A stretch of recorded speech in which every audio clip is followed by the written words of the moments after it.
I would like to welcome everybody. The baton of the auxiliary was passed to me this year, so on behalf of the CASA Auxiliary, I just am so thrilled to see all of you out there. In addition to welcoming you here, I would also like to thank our homeowner, Martha Ryan, and Craig. Thank you for being here. Thank you for opening up your beautiful garden to us. It's and for getting the wonderful weather. And the deer. Okay, I've just heard a do louder. Okay, I'll step forward a little bit. We also want to thank all of our sponsors, our hosts, and they've ensured that we've already had a successful event, and we have their boards around, so if everyone would take note of that and appreciate what they've done for us to support the program. We also have Knights Catering that I would like to thank. They've been with us for 4 years. I hope you've had a chance to visit the 4 wineries. We have 4 great wineries here that are pouring for us today, so thank you so much for coming. And the jazz trio, I thank them for providing the lovely background music that just adds to the ambience of this beautiful garden. The biggest thanks, though, go to any of the advocates that are here. We all know there's a need, but every advocate here is the one that's taken action. So thank you, advocates. That's who we're really here for. And now you're going to hear from Pat, who will talk about the program.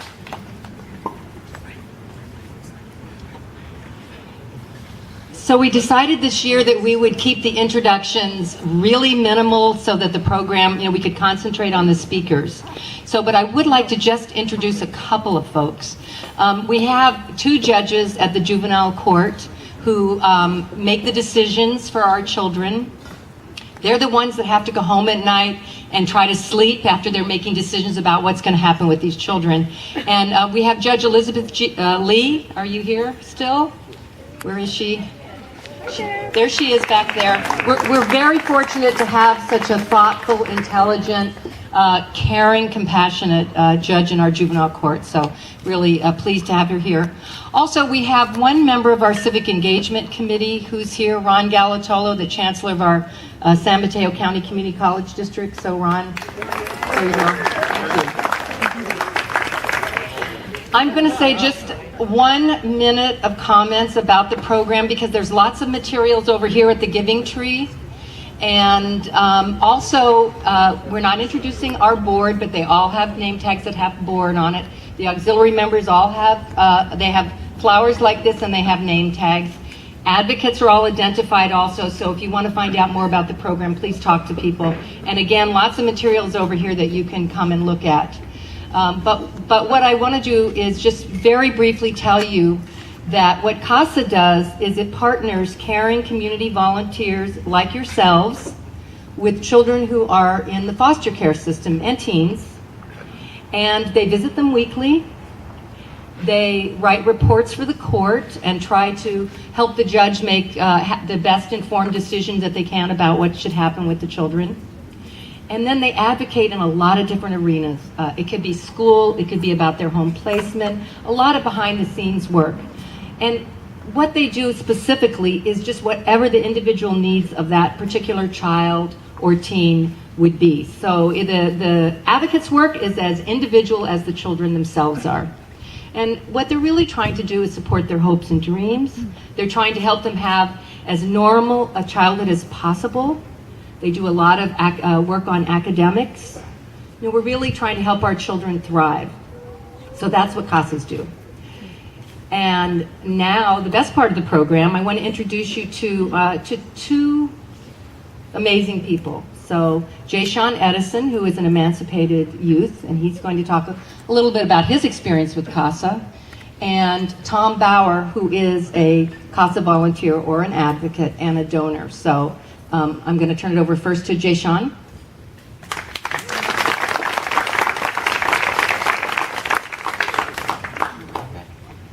How you guys doing? You guys all look beautiful. I'm not good at speeches. One of my big speeches I've done before. And Hi, my name is Jay Sean, and I'm a former foster youth from San Mateo County. I wouldn't be the person I am today without the CASA program. And I really mean that from the bottom of my heart. You know, San Mateo County is one of the best counties I ever been to. You know, I've been to a different couple counties out there, and ain't nothing like this. You guys got a lot of you guys got a lot of, I'm sorry, hello. You guys got a lot of programs for foster youth that a lot of counties don't got, you know? And this program has made me the man I am today, and I'm really proud of it. I'm really proud of myself, and I'm proud of John Regasa right there, my former CASA worker.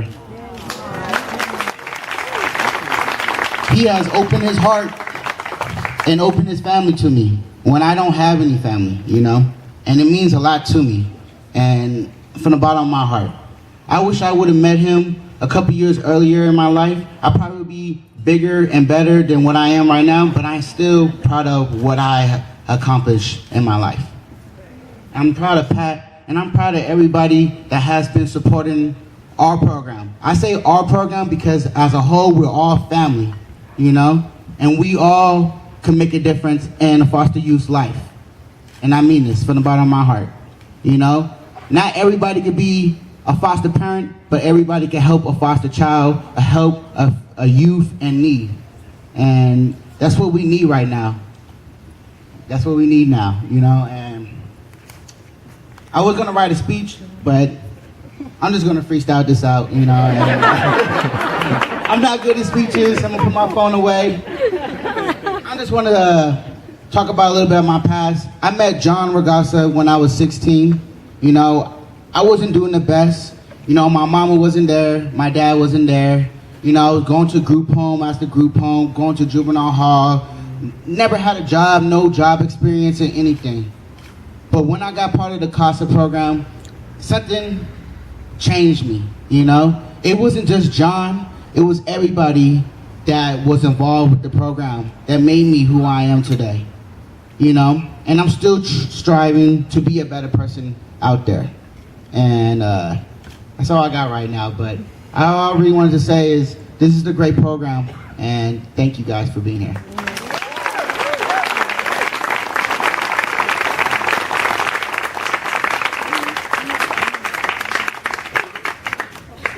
Okay, so I guess now it's my turn. Hi, everybody. I'm not going to be as animated as Jay Sean, but I'm going to try really hard.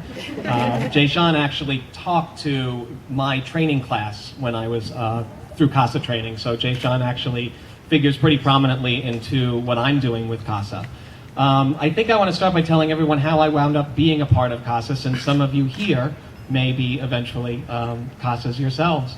I was actually here 2 years ago, invited to a garden party.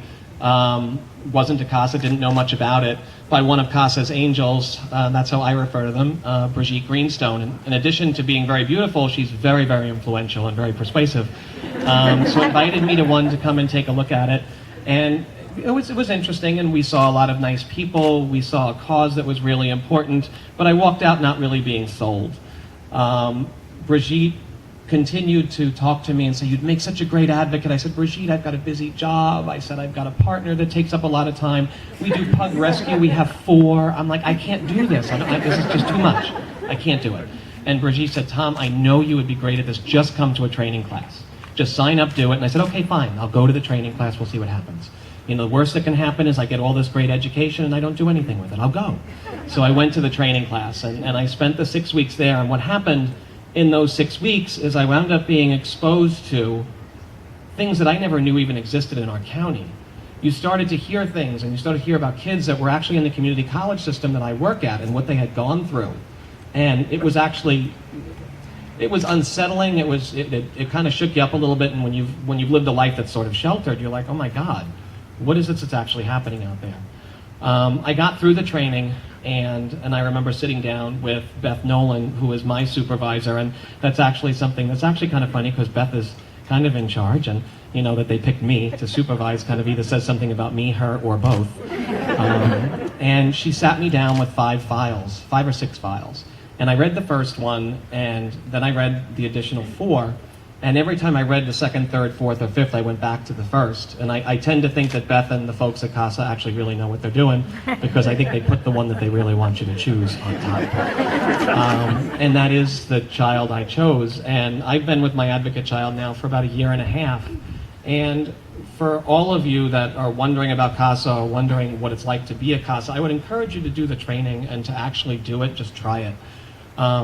I will tell you the scariest thing in the world for any CASA is standing at a door and not knowing what's on the other side. And I see CASAs that are here nodding their heads. Yes, it's the most terrifying part of the entire job, is standing in front of a door, ready to push a bell and not knowing what's on the other side. What I found on the other side was a 12-year-old boy, emotionally about 8, malnourished, shorter than most kids his age, hiding under a table. He had been probably more significantly and seriously abused than any child that I ever met. I don't think that most people with normal backgrounds, or normal's not a good word, but have any concept of how horrible people can be to children. And everything that could have possibly happened to this child happened to this child. And he's wound up being a very, very dynamic individual. And I've watched him for the better part of 1 year and 4 months come out from under the table. He's gained weight. He's taller. He's in a wonderful foster home, which is actually really, really important. His foster mother is a first-time foster mom. I'm a first-time CASA, so we kind of did this together. He has an incredibly long way to go. One of the things that I think is really important about CASAs and what we do is we're constantly out there, and court-appointed special advocate, we're advocating, we're really fighting hard to get the children the services that they need. The folks that work at CASA are incredible. The connections that they have are incredible. The judges are incredible. But truthfully, you find yourself just getting so involved and so wrapped up in these kids that you want them to succeed. Now, I know that I will be with John well into his adulthood. John will be I'm sorry, I said his name, I'm not supposed to do that. Well, my foster child, no John, it's a fake name, will be a part of my life for a very, very long time. Will be in long-term foster care. He's got a long road to go. He's got a lot of foundation. I can't stand here and tell you all that he's going to be perfect. I can't stand here and tell you all that everything is going to be all right with John. What I can do is stand here and tell you that if CASA wasn't a part of his life, if he didn't wind up where he is now, there would be no positive outcome for John, and that's an absolute surety. Pat Milionich, the executive director, who is CASA's head angel, and I had coffee the other day, and we were talking about what I was going to say, how long I was going to say it. Pat seen me speak at work, so I could stand up here for hours, guys. But I'm not. Pat, don't worry, all of you. And Pat had said that she knew somebody who compared human beings to grains of sand on the beach, and that there's just so many people and so many grains of sand. What you do doesn't affect anybody else. And I said, wow, that kind of figures into my speech a little bit, because one of the things that's moved me my entire life is a line from It's a Wonderful Life. I know you've all seen it. It's kind of a cliche movie. But at the end of the movie, when George Bailey decides that he doesn't ever want to have been born, Clarence the angel says, and I wrote it down so I don't screw it up, each man's life touches so many other lives. When he isn't around, it leaves an awful hole, doesn't it? And I'll ask each of you to reflect on every major decision that you've made in your life. Think about any of them, taking a job, moving, marrying somebody, whatever. Every major decision that you've made in your life, and think about all of the ramifications that have come from that major decision. I think about when I was offered the job to come up to San Mateo, we were in Los Angeles.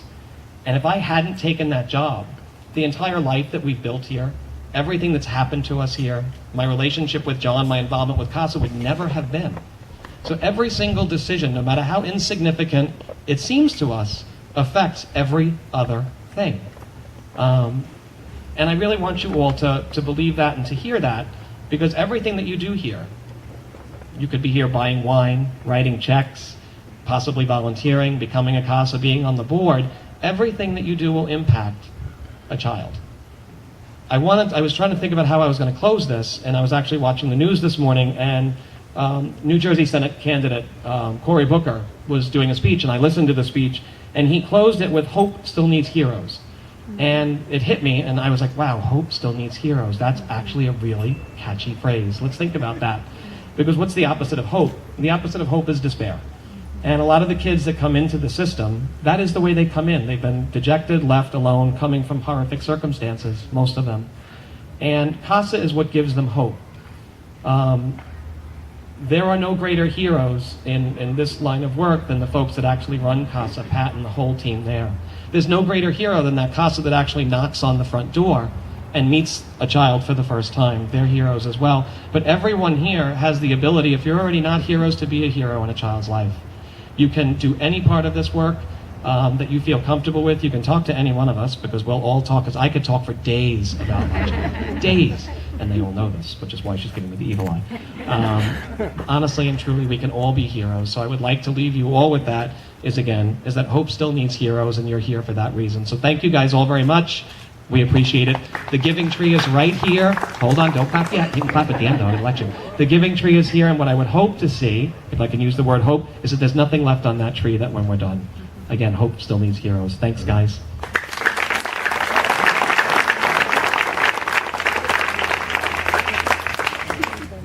Well, I have to thank Tom for that. That was just exactly why we're all here today. So I appreciate it. My name is Nancy Rowe, and I am the co-chair of this year's event, along with Linda Hoffman. And I just want to make sure that all of you know how much we appreciate the fact that you're here today and enjoying our wine tasting, enjoying our silent auction, which closes in 20 minutes. And our raffle then closes in 25 minutes. So we'll hope that you'll spend a little bit more time, take a look. And then the last thing I just have to say too, before I close this program, is to thank all of the auxiliary. They put on a beautiful party, and apparently our parties are very influential, because we were able to recruit Tom Bauer 2 years ago. So who knows which one of you will be standing up here in 2 years. I look forward to meeting you. Thank you very much.